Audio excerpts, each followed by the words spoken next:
James Gunn is giving Lex Luthor a run for his money, I swear. And DC proves to be its own kryptonite as it simply refuses to use common sense to make money. Mr. Zaslav, you are making the exact same mistake that Netflix made and expecting a different outcome. That is not wisdom. That is not a good business decision. That is literally the definition of insanity.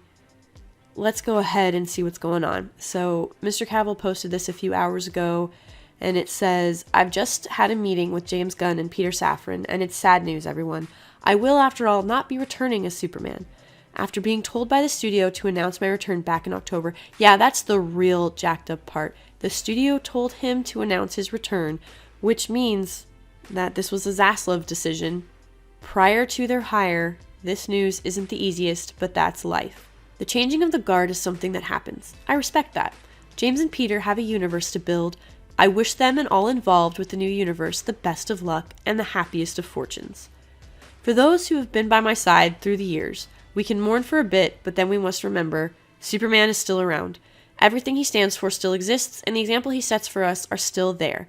My turn to wear the cape has passed, but what Superman stands for never will. It's been a fun ride with you all, onwards and upwards. First of all, DC doesn't deserve this guy at all. But he is who they need. It's who we need. We need hope. We need optimism. We need Superman. And I'm going to preface this by saying I have no inside sources. I have no inside lane, no link, no nothing. This is simply me making an observation and coming to a conclusion. So follow me down the rabbit hole, if you will. Wouldn't it be interesting if Disney Marvel, who is currently gasping for breath, didn't want to be usurped as the king of superhero / comic book movies, and so they had a gun to destroy the competition, as it were? The timing just seems really interesting. Peter and I have a DC slate ready to go, which we couldn't be more over the moon about. We'll be able to share some exciting information about our first projects at the beginning of the new year. Among those on the slate is Superman. In the initial stages, our story will be focusing on an earlier part of Superman's life, so the character will not be played by Henry Cavill. You have effectively ticked off, alienated, and slapped in the face the existing fans, the paying customers who were hyped and ready to give you their money hand over fist after just the announcement from Cavill that he was going to wear the cape again. In 2 months ago. We're not talking 2 years, 2 decades, 2 months ago. Hand over fist. But instead, you are going to shoot the DCEU point blank. It's appropriate, I guess. So I don't think it would be too far-fetched to maybe, especially considering that everyone in Hollywood, with the exception of Mr. Cavill and Mr. Keanu Reeves, are all snakes who are willing to do whatever it takes to make the next dollar for themselves. Not the brand. They'll sacrifice brands, franchises, fans, whatever it is, just so they can get that dollar bill. And, tell whatever story they want, because who cares about the canon, except the fans. Lore doesn't matter, except that it does, and it's what has made the brand worth anything. So let's just go ahead and crap on all of that. That's a good strategy. That's worked so well for, Rings of Power, Wheel of Time, the Disney Star Wars everything. My goodness gracious, deliver me. Ah. Bold strategy, Cotton. Or not. Like we said, insanity. So I just find it interesting that it all worked out very conveniently, don't you? That it was so serendipitous that James Gunn and Disney would have this falling out, that James Gunn would leave Disney Marvel and just flitter over to DC. And of course, he would absolutely deliver exceptionalism for DC because he has no remaining or standing bias, and he absolutely wouldn't have gone over there in an attempt to sabotage anything. That would make no sense, even though I'm sure he actually got a contract that he signed and has already been paid most, if not all, of some sort of signing bonus. Again, this is just speculation. I have no inside sources, but what does he care if he lights the match and watches it all burn down? Fans have made it pretty clear what we want. Paying customers have made it very clear what we want. And James Gunn has made it very clear that he doesn't care. Not a good start at all, ever. This has never worked out well for fans, for paying customers in the past. And there's no reason to expect a different outcome, guys. None whatsoever. Because if we go ahead and take a look, Guardians of the Galaxy first volume was pretty well received, very well loved. I watch it on repeat. I think it's fantastic. And it did decent, not quite $750 million, but it got close.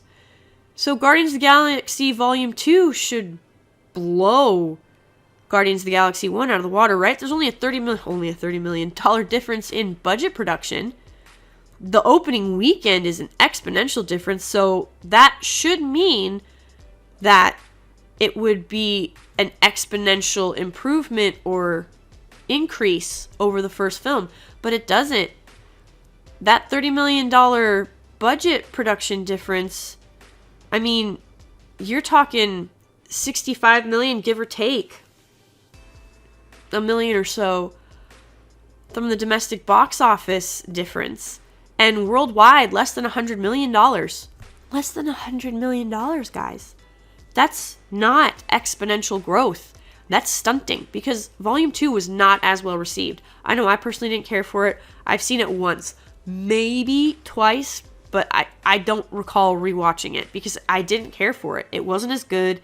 It was so heavy on the commercialism and the cheesiness and the attempting to drain dry any successful or any perceived successful joke from the first one. It didn't pay off at all. It didn't work for audiences. It lost normies, obviously, because the box office reflected that. It's not there. It wasn't hyper successful like it should have been. And quite frankly, would it shock anybody if Disney Marvel aimed a gun at the DCEU to ensure that they didn't meet their full potential? Because Henry Cavill has the potential to revive movie stars. He has that star power. It's there. It's obvious. Why companies and production studios and whoever else refuse to see it, I have no idea. You must really hate money. That's the only thing that I can come up with. But Mr. Zaslav, this is not wise. I know I've said it before already in this video several times, but it's worth repeating. Because that's what I have. I have my voice. I have my wallet, which will remain closed.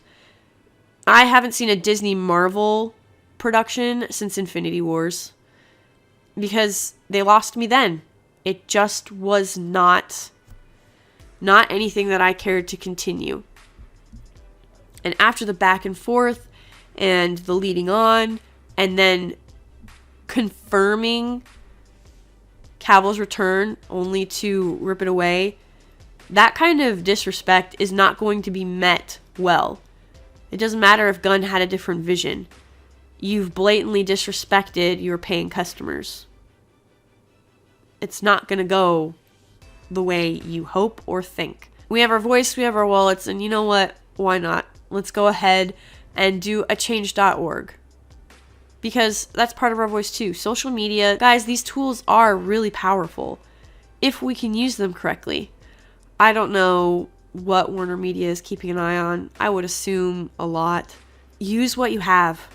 I don't have a number that I can speed dial and it connects me to someone in Hollywood that's going to be able to make changes behind the scenes. I don't have that kind of power, but I do have the power of the paying customer, the power of a fan, and the power of my voice and my signature. So I don't think that it's out of the realm of possibility either that different changes could be made. Oh, well, you're complaining about it and you don't have any solution and who would replace him and this, that, and the other. Oh, I'm so glad that you asked. In fact, in the petition, I give you the solution. It's quite simple. Connected standalone trilogy deal with Mr. Cavill as Kent Superman. I can point you to dozens of lore knowledge rich individuals who would shatter, not subvert, your expectations in the writing room. And if you're looking for a director who will absolutely deliver for everyone, I recommend one Mr. Steve Barron, director of the 1990 TMNT film, which still delivers to this day, and assisted the late, great Richard Donner on the set of 1978 Superman. You have a director with the credentials, the know-how, and the experience who would blow this project out of the water. And I think that Barron and Cavill would be able to make movie magic like we haven't seen in a very, very long time. So let me know what you guys think. Those are my thoughts. Do you think that Disney planted Gunn inside the DCEU and see if it would backfire on the DCEU?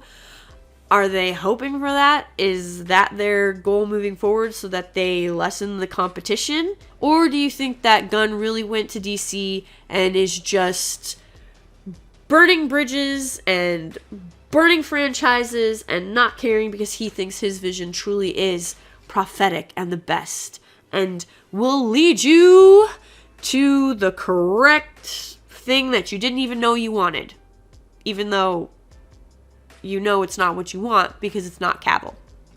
If you'd like to sign the petition, link is in the description below. I appreciate every single one of you. Thank you so much. God bless, Godspeed, and good night.